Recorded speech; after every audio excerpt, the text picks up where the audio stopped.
আগে মানুষ কলকাতার বিভিন্ন জায়গায় যেতে গেলে গঙ্গার উপর দিয়ে অর্থাৎ জলপথে যাতায়াত করতো বা হাওড়া ব্রিজের উপর দিয়ে বাসে করে বা ট্যাক্সি করে যাতায়াত, এবং সেই যাতায়াতের জন্য আপনাকে প্রচুর সময় নষ্ট করতে হতো। আপনাকে হাওড়া থেকে আসতে গেলে ধর্মতলা অবধি আপনাকে 15 থেকে 20 মিনিট লাগতো বাসে। কিন্তু এবার আর আপনাকে বেশি সময় নষ্ট করতে হবে না। মাত্র গঙ্গার নিচ দিয়ে আপনাকে ইস্ট ওয়েস্ট মেট্রো আপনাকে পৌঁছে দেবে হাওড়া স্টেশন থেকে ধর্মতলা অবধি মাত্র 6 মিনিট থেকে 8 মিনিট অবধি। আপনার ম্যাগি 2 মিনিটে তৈরি হোক বা না হোক, কিন্তু ইস্ট ওয়েস্ট মেট্রো আপনাকে পৌঁছে দেবে মহাকরণে মাত্র 2 মিনিটে। এটা আপনাকে গ্যারেন্টি দিয়ে বলতে পারি। তাহলে শুরু করা যাক, আপনি কিভাবে হাওড়া স্টেশন থেকে এসপ্ল্যানেড অবধি ইস্ট ওয়েস্ট মেট্রো করে অর্থাৎ ব্লু লাইনের আপনাকে গঙ্গার তলা দিয়ে কিভাবে এসপ্ল্যানেড অবধি নিয়ে যাওয়া হচ্ছে সেটি দেখে নেওয়া যাক। আপনি হাওড়া স্টেশনে ট্রেন থেকে নেমে 15-16 নম্বর প্ল্যাটফর্মের দিকে আপনাকে এগিয়ে যেতে হবে। দূর থেকেই আপনি দেখতে পেয়ে যাবেন east west metro Howrah metro স্টেশনটিকে। এই হলো সেই হাওড়া মেট্রো স্টেশন। এটি হলো সেই গেট, যে গেট দিয়ে আপনাকে প্রবেশ করতে হবে 70 ফুট নিচে। আপনি হাওড়া স্টেশনের এই দিক দিয়ে যেতে পারেন। আপনি এই গেট দিয়েও আপনি মেট্রো স্টেশনের ভিতরে যেতে পারেন। এই গেট দিয়ে যখন আপনি এক্সেলেটার করে নিচে নামবেন, তখন দেখতে পাবেন দুর্গা ঠাকুরের সেই সময়ের যে চিত্রগুলো আমরা দেখতে পাই রাস্তাঘাটে, দেয়ালে, ব্যানারে, সেই ছবিগুলো এখানে আঁকা হয়েছে। এই গেট দিয়ে যখন আপনি এক্সেলেটার করে নামবেন, তখন আপনাকে এরকম ধরনের চিত্র দেখতে পাবেন। খুব সুন্দরভাবে দেয়ালে আঁকা রয়েছে, দেখতে খুবই সুন্দর লাগছে। উপরের দিকেও আর্টিফিশিয়াল লাইটের ব্যবস্থা করা হয়েছে। এই সুন্দর সুন্দর অপূর্ব চিত্রকলা দেখতে দেখতে আপনি মেট্রোর তলায় ঠিক পৌঁছে যাবেন, এটা আপনি বুঝতেই পারবেন না। এক্সেলেটার দিয়ে নামার পরেই আপনি দেখতে পাবেন টিকিট কাউন্টার। দেখুন কত প্রচুর লোক। আমি 15 মার্চে গেছিলাম, সেই সময় টিকিট কাটার পর আপনাকে এইখান দিয়ে প্রবেশ করতে হবে। দেখুন কত সুন্দর ঝাঁ চকচকে, যেন মনেই হচ্ছে না যেন এটা কলকাতা মেট্রো স্টেশন, মনে হচ্ছে যেন কোনো ইন্টারন্যাশনাল মেট্রো স্টেশন। এইভাবে আপনাকে এক্সেলেটার করে নিচে নামতে হবে। প্রথমবার এক্সেলেটার দিয়ে নামার পর আপনাকে দ্বিতীয়বার এক্সেলেটার করে নামতে হবে। এইভাবে এক্সেলেটার করে নামার পর আপনি আপনার প্ল্যাটফর্মে পৌঁছে যাবেন।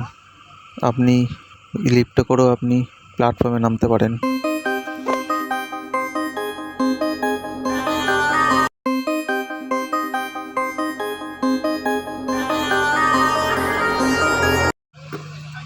প্যাসেঞ্জারের সেফটির জন্য মেট্রো স্টেশনে প্ল্যাটফর্মেও ডোরের ব্যবস্থা করেছে, যাতে কোনো দুর্ঘটনা না ঘটে।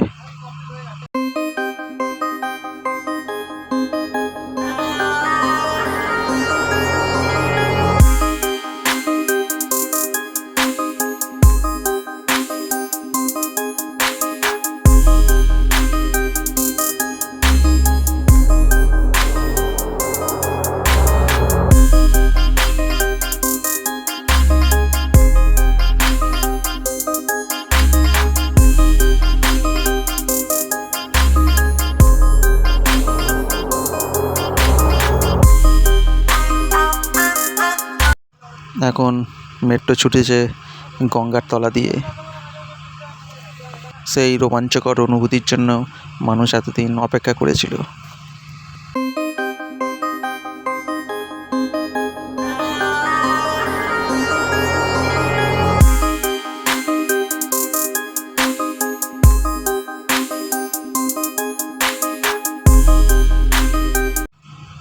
হাওড়া থেকে ছাড়ার পর মেট্রো অবশেষে পৌঁছে গেল 2 মিনিটের মধ্যে মহাকরণ স্টেশনে।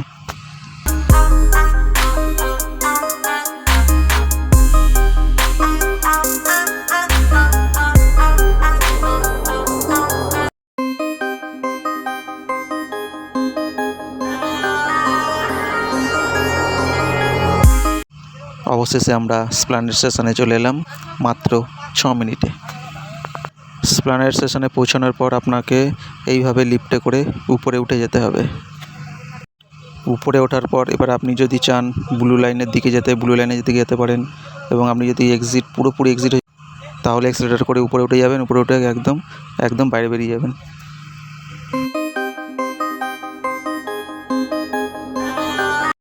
আপনি যদি এসপ্ল্যানেড স্টেশন থেকে অন্য জায়গায় যেতে হয় তাহলে আপনাকে ব্লু লাইনে যেতে হবে। তাহলে ব্লু লাইনে যেতে গেলে আপনাকে এই পথ ধরে আসতে হবে। এইভাবে আপনি অ্যাক্সিলারেটর করে উপরে উঠে যাবেন। উপরে উঠে গিয়ে এই গলিটা ধরে বাঁ দিক দিয়ে চলে যাবেন। বাঁ দিকে গেলেই আপনাকে দেখা দেবে একটি বোর্ড, সেই বোর্ডে লেখা আছে ব্লু লাইন। এই রাস্তা দিয়ে একদম সোজা চলে যাবেন। কিছুক্ষণ হাঁটার পরেই দেখতে পাবেন ব্লু লাইন।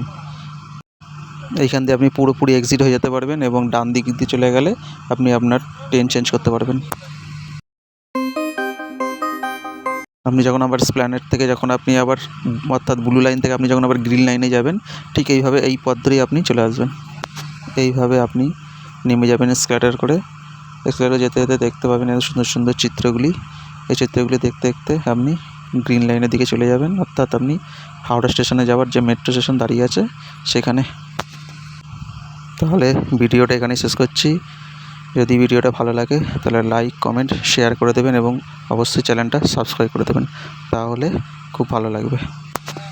তাহলে নতুন নতুন ভিডিও বানানোর জন্য আমি অনুপ্রাণিত হব।